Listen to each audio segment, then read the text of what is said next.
తెలంగాణ రాష్ట్ర ప్రజల్లో ఇలా నీళ్లు లేకుండా బిందెలు ఎత్తుకొని సోషల్ మీడియాలో హల్చల్ అయ్యి ఒక పోస్ట్ పెడితే దానికి మిలియన్ వ్యూస్ వస్తుంటే మరి ఆ మిలియన్ వ్యూస్లో రేవంత్ రెడ్డి కంటి చూపు వాళ్ళ మీద పడతలేదా?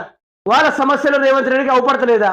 ప్రజలు ఇంత ఇబ్బందులు పడతా ఉంటే రేవంత్ రెడ్డి ఎందుకు ఇంత చల్లగా కొత్త కొత్త కథనాలు దొక్కుకుంటా ఒకసారి ఏమో టీఎస్ నుంచి టీజీగా మార్చుడు, ఇది కాకుండా ఈ కాకతీయ తోరణం మరియు చార్మినార్ ఉన్న లోగోని తీసేసి అమరవీరుల స్తూపం అని పెట్టేసి ప్రజల్ని టాపిక్ డైవర్షన్ చేయడానికైతే పాలిటిక్స్లో ముందుకు సాగుతుంది కాంగ్రెస్ ప్రభుత్వము.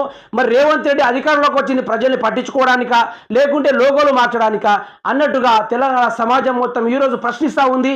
అదేవిధంగా నేను కూడా ప్రశ్నిస్తూ ఉన్న దీనికి సమాధానం ఈ కాంగ్రెస్ పార్టీ చెప్పాల్సిందిగా కోరుతున్నాను.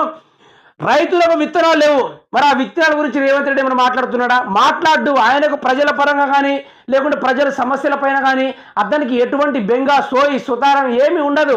ఆయన